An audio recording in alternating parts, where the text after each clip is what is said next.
여러분 안녕하세요. 꼼꼼한 소설 읽기 시간입니다. 오늘 함께 읽어볼 작품은 조세희 작가의 난장이가 쏘아올린 작은 공입니다. 이 작품은 1970년대 산업화 시대에 소외받은 도시 빈민층을 중심으로 우리 사회의 문제점을 다루고 있는 소설인데요. 옆에 보시면 조세희 작가에 대한 설명, 그 다음에 이 작품의 난장이가 원래는 난장이가 발음 표현이었지만 지금은 난쟁이 이렇게 발음된다는 것도 얘기하고 있죠. 그래서 이 부분에 주목해서 살펴보겠습니다. 이 작품은 가난한 노동자 가족의 삶을 다룬 70년대 소설이라는 거. 70년대 사회가 우리 사회에 있어서 어떤 시대냐? 이 부분 체크하고 넘어가야 되겠죠? 1970년대 바로 산업화, 도시화, 이런 것들이 주된 가치가 되던 시기라는 거 기억하시면서 작품을 읽어보겠습니다. 선생님이 가지고 있는 자료는 지금 이게 연구용 교과서 자료인데요. 여러분한테는 아마 일반 교과서가 있을 수 있고 또 이 교과서를 가진 학생들도 있을 텐데 제가 여기 있는 자료들을 필기하지는 않을게요. 여러분 일단 참고하시고 중간에 소설 읽고 이해 안 되는 부분이 있을 것 같으니 제가 이렇게 같이 한번 꼼꼼하게 읽어보도록 하겠습니다. 사실 학교 시험에서 소설이라는 것은 기본적으로 줄거리 파악을 하시고 그 다음에 그 글의 시점, 그 다음에 선생님들이 강조하셨던 부분들을 정리한다면 틀리지 않을 거예요. 근데 여러분이 이제 소설을 어려워하는 이유가 소설의 내용을 이해하지 못하기 때문에 그것과 관련된 문제들에서도 이게 맞는지 저게 맞는지 헷갈리는 경우가 있어서 그렇거든요. 그래서 같이 한번 읽어보시고 또 여러분이 한번 따로 읽어보시면 내용이 이해가 되고 그러면 학교 시험 정도는 풀 수 있지 않을까 하는 생각이 듭니다. 먼저 이 소설은 크게 세 부분으로 쓰여져 있어요. 여기 보시면 연작 소설이라고 되어 있는데 제목은 하나지만 여기가 시리즈로 되어 있고요. 첫 번째, 두 번째, 세 번째로 나눠져 있는데 1부는 영수의 시선으로, 2부는 영호의 시선으로, 3부는 영희의 시선으로 되어 있는데 이 글은 우리 책에 있는 글은 지금 영호의 시선으로 쓰여져 있는 것 같아요. 왜냐하면 영수가 형이고 영호가 동생인데 형은이라는 말이 많이 나오거든요. 그럼 이제 한번 진짜 그런지 읽어보겠습니다. 난장이 가족이 사는 동네는 바로 어디다? 낙원구 행복동이다. 선생님이 아까 얘기했지만 난장이 가족이 도시 빈민이라고 했잖아. 낙원구 행복동이라는 것은 진짜를 의미하는 것이 아니라 여기다가 써보면 반어적 표현이라는 거.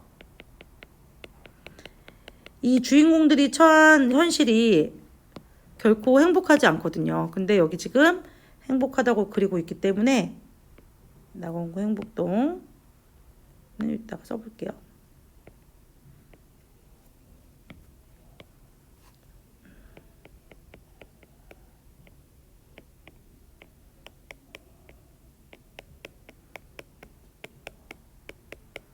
그래서 이 부분과 관련돼서 많이 출제가 되니까 여러분이 알아두시고 여기가 왜 반어냐. 이 사람들이 지금 선택하고 있는 이 지명이 행복한 동네인 것 같지만 사실은 그렇지가 않죠. 여기 나오는 인물들은 굉장히 비참하고 참혹한 삶을 살고 있기 때문에 이 부분이 반어구나 라는 걸 알 수 있습니다. 비슷한 게 양 기자가 쓴 원미동 사람들이 있는데요. 그 소설도 이제 약간 반어라고 할 수 있죠. 일단 철거 계곡장이라는 거는 이제 철거를 언제까지 해야 된다는 통지서 같은 건데 그것이 배달되자 가난한 그들은 입주권을 팔고 이사해야 할 처지에 놓린다. 이 철거가 되면 거기에 내가 다시 돈을 벌어서 이곳에 들어오는 게 아니라 일단은 그곳을 떠나야 되고 다음에 돌아와야 될 때는 돈이 너무 많이 들기 때문에 돌아올 수 없는 거죠. 결국은 내가 원래 살던 곳에서 떨어져 나가야 되는 게 바로 이 철거 계곡장이 가지고 있는 의미입니다. 인쇄 공장에서 일하던 난장이의 두 아들 영수와 영호는 노동자 권위를 되찾기 위해 사장과 협상을 시도하다가 공장에서 쫓겨난다. 김 사장이라는 부동산 업자가 난장이 가족의 입주권을 사가자 난장이의 딸 영희는 가족들 모르게 김 사장을 따라간다. 왜? 그치. 입주권 되찾으려고. 위험한 생각이죠. 되찾으러 따라가는 거죠. 형은 점심시간에 식사를 하지 않고 나를 찾아왔다. 자, 여기 나. 이 나가 누구냐? 영호. 우리는 기계실 뒤쪽에서 쪼그리고 앉아 얘기를 했다. 우리가 말할 줄을 몰라서 그렇지 이것은 일종의 싸움이다. 형이 말했다. 형은 말을 근사하게 했다. 우리는 우리가 받아야 할 최소한의 대우. 자, 사람이라면 누구나 받아야 되는 권리와 최소한의 대우를 위해 싸워야 돼. 싸움은 언제나 옳은 것과 옳지 않은 것이 부딪혀서 일어나는 거야. 우리가 어느 쪽인가 생각해봐. 알아. 자, 형이 이제 동생과 함께 노동자의 권리를 위해서 싸우는 거죠. 형은 점심을 굶었다. 점심시간이 30분밖에 안 되었다. 우리는 한 공장에서 일했지만 격리된 생활을 했다. 노동자들 모두가 격리된 상태에서 일만 했다. 최소한의 권리가 지켜지지 않는 거지. 예. 최소한의 권리도 없는.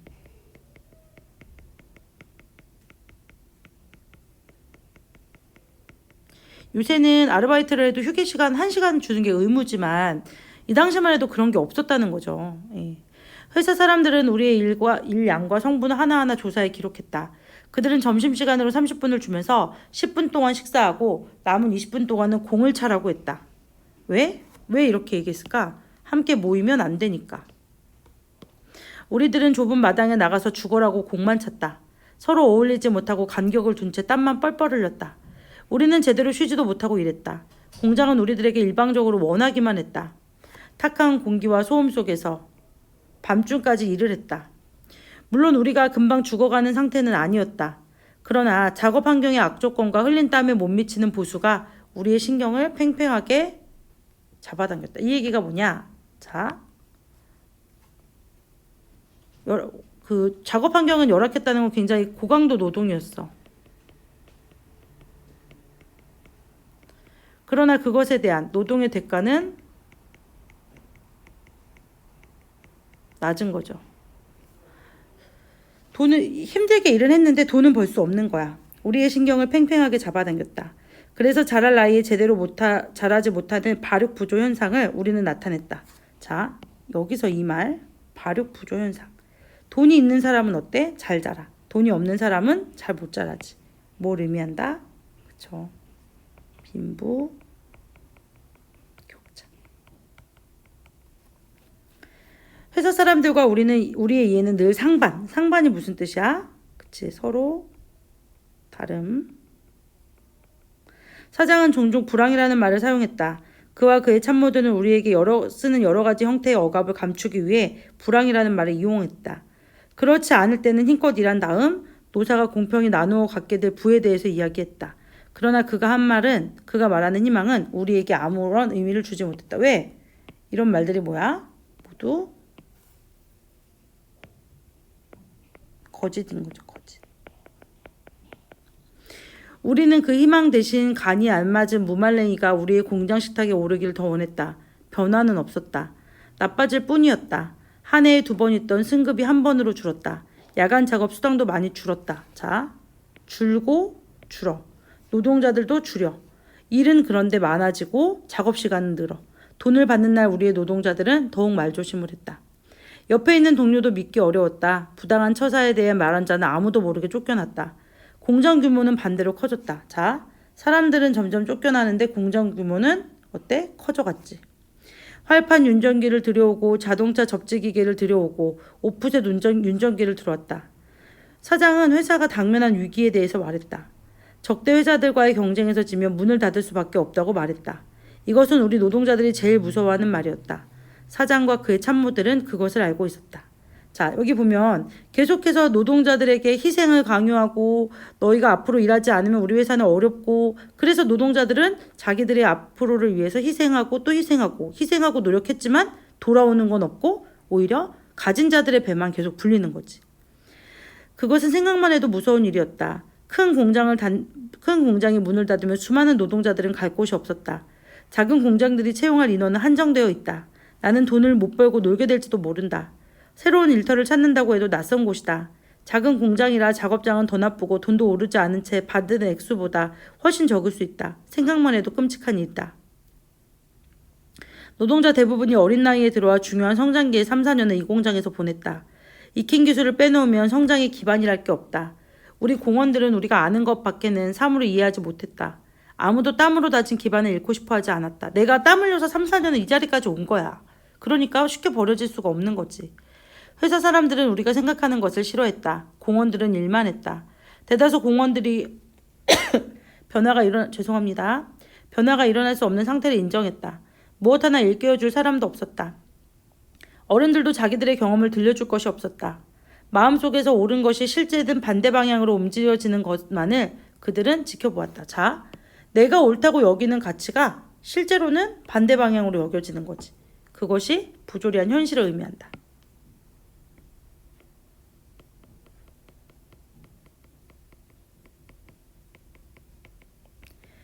열심히 일하면 일한 대가를 받아야 되는데 그렇지 못한 현실이잖아. 그건 부조리한 거지. 우리는 너무나 모르는 것이 많았다. 사장에게는 다양한 일이었다. 그 집 식구들은 정원 잔디를 기계를 밀어서 깎았다.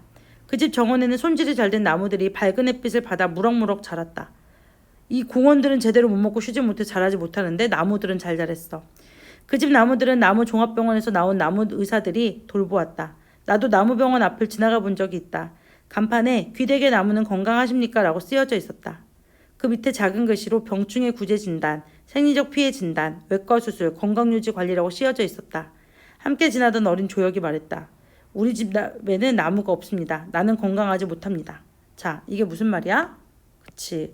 사장 집에 나무만, 우리 왜 그런 거 있잖아. 어떤 집에 보면 강아지가, 아이고, 개팔자가 상팔자네 이것처럼 사람보다 더 대우받는 개들이 있는 것처럼 이 사람들이 지금 처지에는 되게 열악한데 이 사람 노동자들보다 오히려 나무가 더 지금 귀하게 여겨지는 거잖아. 거기에 대한 일종의 어떤 풍자라고 보시면 좋겠어요. 비슷한 게 어디에도 나오냐면 유자소전이라는 소설에도 나와요. 유자라는 사람이 이제 어떤 집의 운전기사인데 그 사장님이 뭘 아끼느냐? 비단잉어. 비단잉어는 굉장히 아끼는데 나머지 그 노동자들은 되게 무시하거든. 비슷한 거지, 이 나무가. 우리는 배를 잡고 웃었다. 무엇이 그렇게 웃었는지 모른다. 어린 조혁은 그때 거의 날마다 코피를 흘렸다. 왜? 그치, 너무 힘드니까. 형은 옷을 벗어 나의 등에 얹어주었다. 자, 다시 지금 이게 여기 앞에까지가 시간적으로 보면 좀 굵게 해야 되겠죠? 여기까지는 과거고요. 여기서부터는 다시 현재예요. 아까 영희가 입주권을 되찾기 위해서 어떤 사람을 따라갔잖아. 그 동생을 찾고 있는 상황이야. 풀숲으로 들어선 형의 바지가랑이에도 이슬이 젖었다. 영희를 보았다는 사람은 주정뱅이 아저씨밖에 없었어. 변명하듯 내가 말했다. 비행 접시가 내렸다는 곳이 여기야. 그래, 밤새도록 뭘 봤니? 형은 내가 그 아저씨 말을 믿었던 것 같아? 아니, 찾아 나설 때가 있어야지. 그만 들어가자. 형은 영희가 왜 집을 나간 것 같아? 너희들 때문이야. 어머니는 말했다. 너희들이 핑핑 놀고 있기 때문에 나갔어. 돈도 없고 집도 없고. 모든 게 너희들 책임이야. 다른 아이들은 멀쩡하게 남아서 일하는데 너희들은 왜 쫓겨났니? 결국 얘네들은 그 공장에서 쫓겨났으면 우리가 알 수 있죠. 행복동 생활의 마지막 며칠은 우리에게 악몽과 같았다. 우리는 영희를 찾아 헤매었다. 영희를 본 사람은 없었다. 영희는 가방도 들지 않고 집을 나갔다. 갖고 나간 것은 줄 끊어진 기타와 펜지꽃 2송이 뿐이었다. 자, 이 줄 끊어진 기타는 영수 오빠가 사준 건데 그것은 영희의 어떤 희망 같은 거고요. 펜지꽃은 연약한 영희를 나타내는 거거든요. 결국 영희는 지금 어떤 상황이냐? 예, 여기 보시면 기타는 영희의 꿈을 상징하고 그 다음에 줄이 끊어졌다는 것은 영희의 꿈이 좌절됐음을 의미하고 갸냘픈 이미지의 영희를 나타내는 것. 그래서 아름다움을 간직하는 영희의 순수한 품성. 이 두 가지 좌절된 꿈과 순수한 품성. 결국 꿈과 희망을 이어나가지 못하고 있고 아름다운 마음을 지키려고 하고 있다는 거. 이거 좀 체크해 두시면 되겠죠? 나는 좀 큰 돌멩이를 집어던졌다. 이번에도 소리를 들을 수 없었다. 잔물결이 수초 사이로 밀려왔다. 지섭이 누구냐면 이 아버지에게 난쟁이에게 영향을 준 그런 어떤 학생운동하던 사람인데 이발관짐 공터를 지나 곧장 걸어오고 있었다. 그의 손에는 쇠고기가 들려 있었다. 대문 앞까지 나온 아버지가 그의 손을 잡고 들어갔다. 아버지가 쇠고기를 부엌 안 어머니에게 넘겨주었다. 부엌 안에 연기가 자욱했다. 형이 안쪽 아궁이 앞에 엎드려 불을 피우고 있었다. 형은 눈물을 씻으며 일어나 아궁이에 나물을 넣었다. 어머니는 밖으로 나와 눈물을 씻었다. 우리는 며칠 동안 명인의 집에서 나온 나무를 쪼개어 떼었다. 명인애는 누구냐면 옆집 사람인데 이미 이 사람네 집은 철거를 했어. 그래서 그걸 가지고 뗀 거야. 형은 명인의 안방 문설주를 쪼개 아궁이에 넣고 나왔다. 형의 몸에서 연기 냄새가 났다. 아버지가 밭은 기침을 했다. 아버지와 지섭은 아무 말도 하지 않았다. 지섭은 아버지에게 빌려준 책을 읽었다. 아버지는 그가 감옥살이를 했다고 말했다. 아버지에 의하면 그는 잘못한 것이 없는데 감옥에 갔다. 그는 마루터에 걸터 앉아 책을 읽었다. 형과 나는 시멘트 담 앞에 서서 밖을 내다보았다. 집들이 다 헐려 곧바로 동사무소가 보였다. 그 너머로. 자, 아까 이 사람들 살고 있는 곳은 다 지금 허물어지고 막 그런 곳인데 이곳은 어디냐? 바로 부유한 생활을 하는 사람들. 부유한 생활을 하는 사람들의 모습을 보여주고 있는 거죠. 그 바른 쪽 슈퍼마켓이 큰 길이었다. 영희가 한때 일한 빵집이 보였다. 형과 내가 유리창 밖에서 본 영희는 정말 예뻤다. 아무도 영희가 난장이의 딸이라는 것을 믿으려고 하지 않았다. 우리는 끝내 영희를 찾지 못했다. 부엌에서 고기 굽는 냄새가 났다. 고기 굽는 냄새도 났다. 어머니가 상을 내려 행주질을 했다. 동사무소 앞에 사람들이 서 있었다. 새망치를 든 사람들, 얘네 집을 이제 철거하러 온 사람들이었다. 그들이 헐어버린 집들 공터를 가로질러 우리 집을 향해 다가오고 있었다. 내가 문을 잠갔다. 어머니가 밥상을 차렸다. 형이 상을 들여다 마루에 놓았다. 형은 나를 걱정했다. 괜한 걱정이었다. 그들이 쇠망치로 머리를 내려친다 해도 나는 가만히 있었을 것이다. 아버지가 먼저 수저를 들었다. 그 옆자리에서 지섭이 수저를 들었다. 어머니는 마루 끝에 앉아 국을 마셨다. 형과 나는 밥에 국을 말았다. 대문을 두드리는 소리가 들린다. 우리는 꼼짝하지 않고 식사를 했다. 왜? 겨우겨우 마련한 마지막 식사야. 영희가 이 시간에 어디서 어떤 식탁을 대하고 있을지 우리는 알 수 없다. 우리의 밥상에 우리의 선조들 때부터 묶어 흘려보냈던 시간들이 올라왔다. 그것을 잡아 칼날로 눌렀다면 피와 눈물 그리고 힘없는 웃음소리와 밭은 기침소리가 그 마디마디에서 흘러졌을 것이다. 얘네의 그런 조상들도 다 힘들게 살았다는 거지. 대문을 두드리던 사람들이 집을 싸고 돌았다. 그들이 우리 집 담을 부수었다. 먼저 구멍이 뚫리더니 담은 내려앉았다. 먼지가 올랐다. 어머니가 우리들 쪽으로 돌아 앉았다. 우리는 말없이 식사를 계속했다. 아버지가 구운 쇠고기를 형과 나의 밥그릇에 넣어주었다. 그들은 뿌연 시멘트 먼지 속 저쪽에 서서 우리를 지켜보았다. 그들은 안으로 들어오지 않았다. 그대로 서서 우리의 식사가 끝나기를 기다렸다. 어머니가 부엌으로 들어가 숭늉을 떠왔다. 아버지와 지섭이 숭늉을 마셨다. 숭늉을 다 마시자 어머니가 밥상을 들었다. 내가 먼저 내려가 잠갔던 문을 열었다. 이제 밥 다 먹었다는 신호겠죠? 어머니가 밥상을 들고 밖으로 나갔다. 형이 이불과 옷가지를 싼 보따리를 메고 뒤따랐다. 쇠망치를 든 사람들은 무너진 담 저쪽에 말없이 서 지켜보고 있었다. 우리는 어머니가 싸놓은 짐을 하나하나 밖으로 끌어냈다. 어머니가 부엌으로 들어가 조리, 식칼, 도마들을 들고 나왔다. 자, 이때 이 집 사람들이 먹는 이 마지막 밥상은 뭘 의미하는 걸까요? 그쵸? 뭘 의미하는 걸까? 얘는 이 집에 관한 모든 추억이 이렇게 그들의 내력이 뭉축되는 것이라고 할 수 있다라는 거죠. 아버지가 나왔다. 아버지는 아버지의 공구들이 들어있는 부대를 메고 이걸 가지고 있어야 아버지가 일을 할 수 있는 거야. 일종의 생계수단이고 쇠망치를 든 사람들이 앞에서 쇠망치 대신 종이와 볼펜을 든 사나이가 서 있었다. 그가 아버지를 보았다. 아버지가 바른 손을 들어 집을 가리키고 돌아섰다. 쇠망치를 든 사람이 집을 부수기 시작했다. 한꺼번에 달라붙어 집을 쳐부수었다. 어머니는 돌아앉아 무너지는 소리만 들었다. 아버지와 어머니는 지금 집이 무너지는 것을 마주치지는 못하고 있는 거죠. 북쪽 벽을 치자 지붕이 내려앉았다. 지붕이 내려앉을 때 먼지가 올랐다. 뒤로 물러섰던 사람들이 나머지 벽에 달라붙었다. 아주 쉽게 끝났다. 그들은 쇠망치를 놓고 땀을 씻었다. 사나이가 종이에 무언가를 써넣었다. 완료 뭐 이런 거겠죠. 지섭이 들고 있던 책을 아버지에게 주었다. 그는 사나이를 향해 걸어갔다. 방금 무슨 일을 하셨습니까? 지섭이 물었다. 사나이는 몇 초 후에 지섭의 말을 알아들었다. 그가 말했다. 31일까지 철거하게 돼 있었죠? 시한이 지났어요. 행정대집행법에 따라 철거 작업을 했습니다. 더 이상 할 이야기도 없습니다. 사나이가 돌아서려고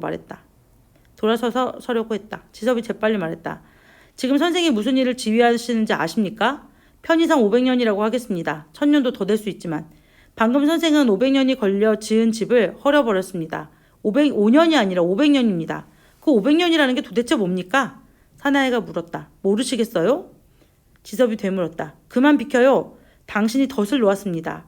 당신이 아니라면 당신 상부에서 100여 세대 이상 여기다가 생활터전을 잡는 것을 몰랐어요? 덫을 놓은 게 아닙니까? 가서 말해요. 내가 치더라고. 자, 여기 이게 무슨 말이냐면 여기는 그냥 1, 2년 이 사람들 산 게 아니라 대대로 이렇게 가난하고 힘없는 사람들의 보금자리였다 이런 얘기죠. 이게 이 사람들만 있었던 게 아니라 이전에 또 힘없는 사람들, 또 힘없는 사람들, 그들이 계속해서 여기 이어져 내려왔다 이런 얘기야. 설마 하고 서 있던 사나이는 고개를 돌리지 못했다. 지섭의 주먹이 사나이의 앞면에 정통으로 들어갔다. 사나이는 두 손으로 얼굴을 감싸며 상체를 수그렸다. 두 손 사이로 피가 흘렀다. 수그린 사나이를 지섭이 또 쳤다. 사나이는 앞으로 쓰러졌다. 우리가 말릴 사이도 없었다. 쇠망치를 든 사람들도 마찬가지였다. 그들은 뒤늦게 몰려와 지섭에 달려들었다.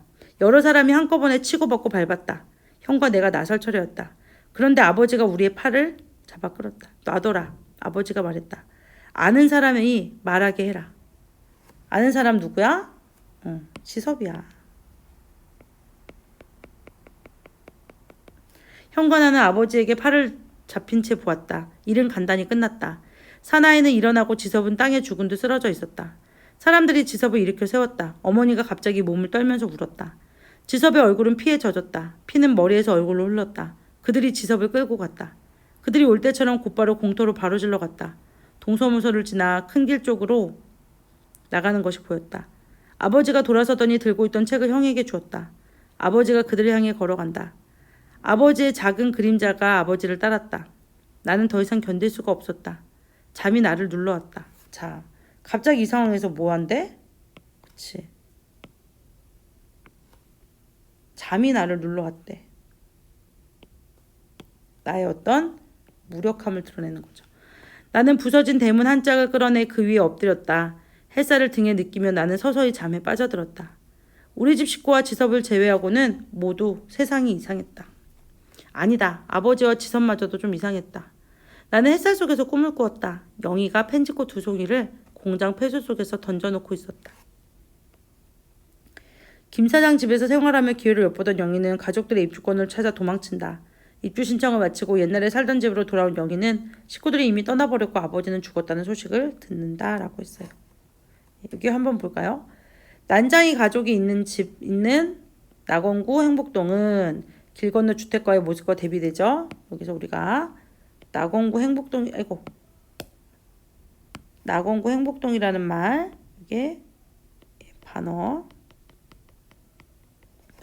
영희가 집을 나가며 가지고 간 것은 기타와 펜지꽃인데 기타는 희망이 사라지는 거. 펜지꽃은 순수함. 나와 형은 공장에 쫓겨난 게 맞고 안타까움을 느끼고 순응하지 않았죠. 무기력하게 순응하지 않았다는 거. 문제를 풀어보자면 늘 학습활동이 중요한데 보시면 나와 형이 공장에 쫓겨난 이유 앞뒤 문맥을 찾아보면 알겠지만 사장과의 협상을 시도하다가 이걸로 표시해볼까요? 사장과의 협상을 시도했다가 이들이 쫓겨나게 됐고 난장이 가족이 의연하게 식사하는 이유는 뭐냐? 마지막을 의연하게 보내기 위해서 경건하게 하기 위해서겠죠. 그다음에 여기 보시면 우리 노동자들과 사장과 참모들 난장이의 지석과 가족과 여기가 서로 뭐 하고 있느냐?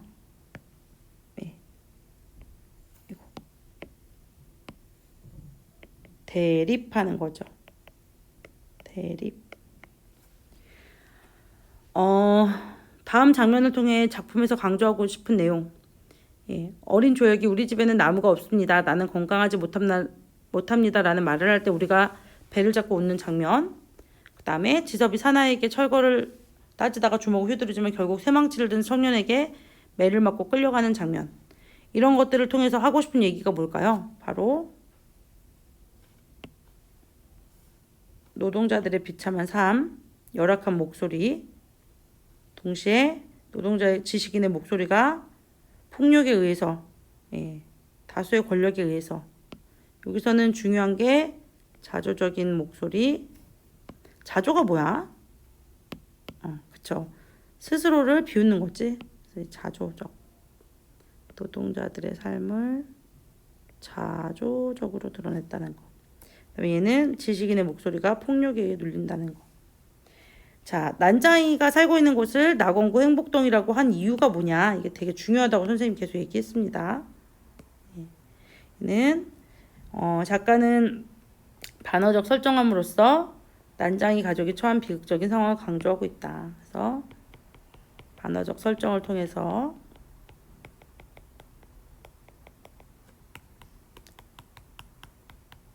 비극적인 상황을 강조한다는 거. 자, 넘어가서 작가가 했던 얘기 볼게요. 조세희의 소설 난장이가 쏘아올린 작은 공의 세계는 자본주의 모순에 의해 자본가와 노동자, 그 다음에 부자와 가난한 사람들이 내적으로 분리되는 모습을 보여준다. 난장이와 그의 가족으로 표상되는 사회적 약자들은 자신들의 생존권을 지키기 위해 노력하지만 결국은 패배하고 분리된 사회의 벽에 막혀 아무도 그들의 목소리를 들어주지 않기 때문에 이에 난장이 가족들은 자신들에게 아무런 희망을 제시해주지 않는 자본주의의 질서를 거부하고 그들이 속한 사회 전체를 부정한다. 달나라를 향한 난쟁이의 꿈과 살인이라는 악을 저지르는 아들의 행위가 여기에 속한다. 이처럼 현실적인 조언을 쉽게 극복할 수 없다는 것을 알면서도 자신들의 의지를 포기하지 않는 난장이의 가족의 모습에서 비장미마저 느껴진다. 오늘날의 현실과 비교해 보는 거 읽어보시면 되겠고요. 제가 볼 때는 여러분이 공부하셔야 되는 건 요 네모칸 요런 정도의 의미는 난소공에서 굉장히 중요하기 때문에 알아두셔야겠죠.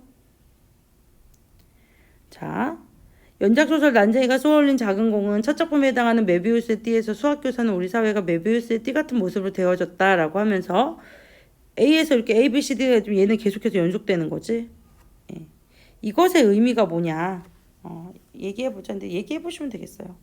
마지막으로 요거 정리하면 되겠죠. 이 작품은 산업화가 본격적으로 이루어진 1970년대를 배경으로 하고, 자, 여기 나오는 난장이는 사회적 약자, 도시 빈민 이렇게 생각하시면 돼요. 비극을 통해 보여주는 12편의 연작소설 중 하나이다.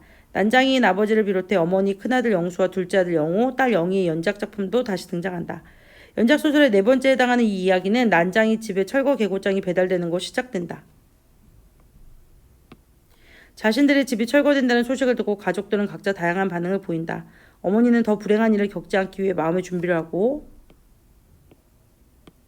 영수는 침착하게 상황을 지켜보고, 영호는 끓어오르는 화를 억지로 누르고 있다. 영희는 어떤 방법을 쓰든지 이걸 지켜야겠다고 생각하며 돌발 행동을 보여 집을 나갔지. 지상에서 희망을 발견할 수 없다고 생각한 아버지는 결국 달나라로 가는 길을 택한다. 여기가 되게 중요한데, 예, 달나라는 어떤 현실을 벗어나고 싶은 이상향. 예.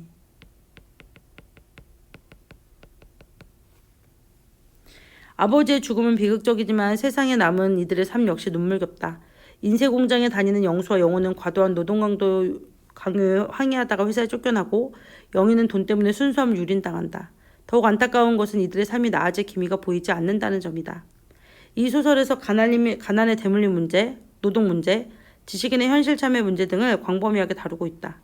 소설의 전체 내용을 보면 인물들이 어린 시절의 꿈을 회상하는 장면이나 달나라에 대한 꿈을 표현하는 장면 등 서정적인 분위기가 등장한다는 거.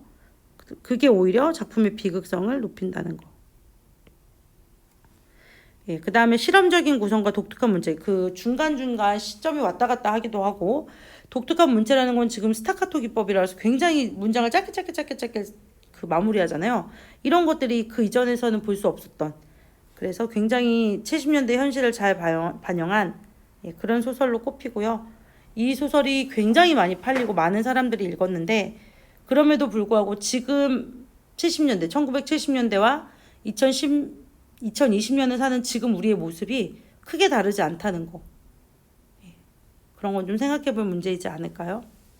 이 소설의 의미도 아마 거기에 있다고 생각합니다. 그래서 여러분이 이 소설 다시 한번 정리해 두시면 좋겠습니다. 난장이의 의미, 그 다음에 소설에 사용된 여러 가지 상징적인 소재들의 의미, 이런 것들을 중심으로 공부해 보시면 좀 이해가 쉬울 거고요. 제시된 부분에서는 지금 집이 철거되기 직전에 마지막 식사를 하는 가족들의 모습, 집이 철거되는 장면, 그 다음에 그 이전에 공장에서 형과 함께 그 사장에게 했던 부분, 그런 것들 좀 위주로 내용 파악하시면 쉽게 이해하실 수 있다고 생각합니다. 그러면 여기까지 수업하도록 하겠습니다. 수고하셨습니다.